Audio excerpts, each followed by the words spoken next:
everybody! How's it going, my fellow Homo sapiens? This is your boy Uzumaki Hado, and today I'm coming at you with a Naruto chapter review, 708, The Real Thing. So let's hop right into it. So this chapter was really straight to the point. It was more of just a lot of talking, some flashbacks, and no action. So we start this chapter off with a pissed off Savada saying that she's not going back to the village. She's leaving this. She's pulling a Sasuke, basically. I'm going to troop by myself. And you can see, like father, like daughter, for crying out loud. She's just like her father. I mean, this is spit image, even the personality. So Naruto grabs her and they start to talk, and Naruto has the flashbacks and whatnot because Savada's like, you know what, you don't understand about the lies, you don't understand about being alone.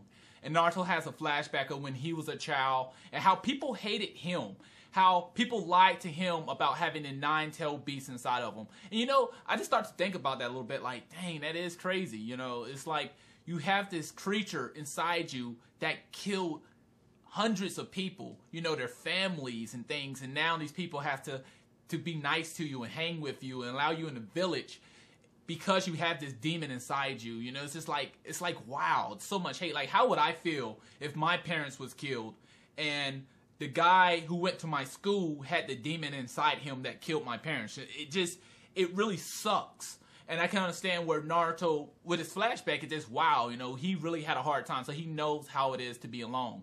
Then we get the flashback with him and Sasuke, where Sasuke's like, you always been alone. You don't know how it is to have a family, then lose it. And it's like, wow, you know, Naruto really went through a lot of stuff. And that's something we already knew. But I guess it just goes really good in context for Savada. Like, Savada, you actually have people that love you. You actually have a mother who love you. She might not be your blood, but at the end of the day, she still loves you.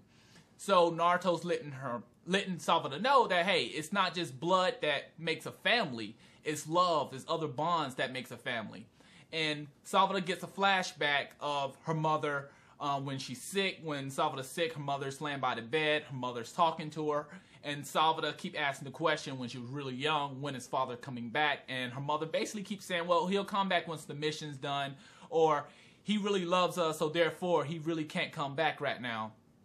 And I kind of understand that. Now, one thing she did ask Sakura was, have you ever kissed dad? And Sakura had to sit back and think about it. And I'm like, you telling me you got to think if you kiss Sasuke? Like, that's bad. To me, that's bad. That means Sasuke is not passing you the D. Savada, if you want a little brother or a little sister, you can give that shit up. Because that's not even happening. Like, have you ever Sakura even got the D yet? Like, I'm just confused on that point. Like, you really have to sit back and think about it. But she starts smiling and she starts giggling. And I guess she thought of something interesting. I guess that's just up for us to kind of debate what she thought about. But whatever. So we get back to the present time. Naruto is able to talk to Savada to basically stay, calm her down, and let her know if you really want to save your mother, it's all in your heart. So we get back up to the group, and Sasuke's like, hey, you know, where did y'all go? What are y'all doing? You know, like, why did y'all break off from the group? And Naruto lets Sasuke know, hey, we got to talk. Right now it's not the time, but when we get some time, we got to talk. You know, hey, what's up with her mother? You know, what's going on with this? So that was basically the blunt end of the whole talking situation. So one thing I noticed about Sasuke earlier in the chapters was he had the Rinnegan and he had the Sharingan, but the Rinnegan didn't have the little, it wasn't the Sharingan. And I thought that was actually interesting. And we actually get confirmation that he was much weaker. And now he's starting to get his power back. He's starting to regenerate his chakra. So we actually see the Sharingan in the eye, the one that this says the Sixth Path gave him. And he makes a statement. He says he went into Kagura's time-space dimension, and it cost a lot of chakra, a very lot. So that's one thing that's interesting, because when we go back to the Kagura fight, we know Obito was able to go to that dimension, open up those dimensions, and it cost extremely amount. He was just bleeding from the eyes, where we see Sasuke seem like he was able to use this dimension and still be somewhat okay.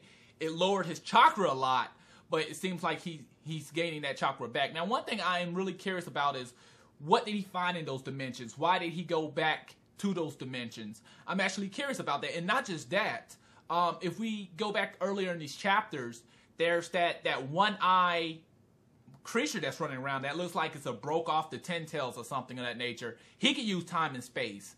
And I find that interesting because where Kagura is sealed up, she's sealed up in that time and space. If someone can actually go in there, they can probably unseal her. So I like how they're keeping this open with the whole time and space in Kagura, because there's a lot of things that's still not answered.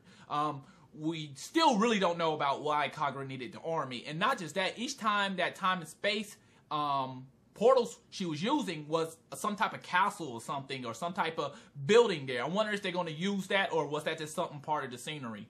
So it's good to see Sasuke getting his chakra back. And not just that, he said he's going to teleport everyone to Shin's lair once they find out. So we can see that Sasuke has really advanced, because before I believe Sasuke could only teleport like one person. Now if he can really teleport a group, that's going to be incredible. That's going to be nice. Now, Orochimaru said something like, you know what? Sakura could be dead right now. She could already be dead. And one thing Sasuke said is no, not at all. So we can already see that Sasuke has faith in Sakura. Now we get over to Shin, and Shin's basically talking, saying either on our side or you're not on our side, and people who's not on our side, it's just going to get off. We just don't need you. And Sakura tightened up those gloves, you know, hey, the only reason you're still alive is because Sasuke needs to get information. So that's the blunt end of the chapter. Just basically, it wasn't a lot of progression. Just a lot of information. Just a lot of talking and a lot of flashbacks. Now, personally, I don't really care too much for flashbacks. But in this case, since this new Boruto chapters have been really awesome, they have been extremely fast-paced, I don't even have a problem with this right now. It's not a real issue. It's like a breath of fresh air, really, because, you know, we're slowing down just a little bit, just to kind of talk and get a lot of flashbacks.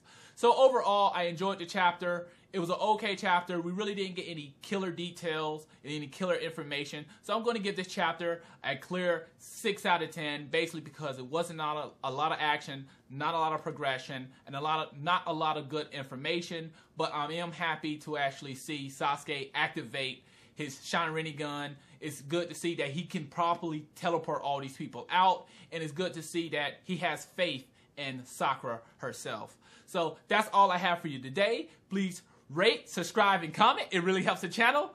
Thanks for watching. Matane.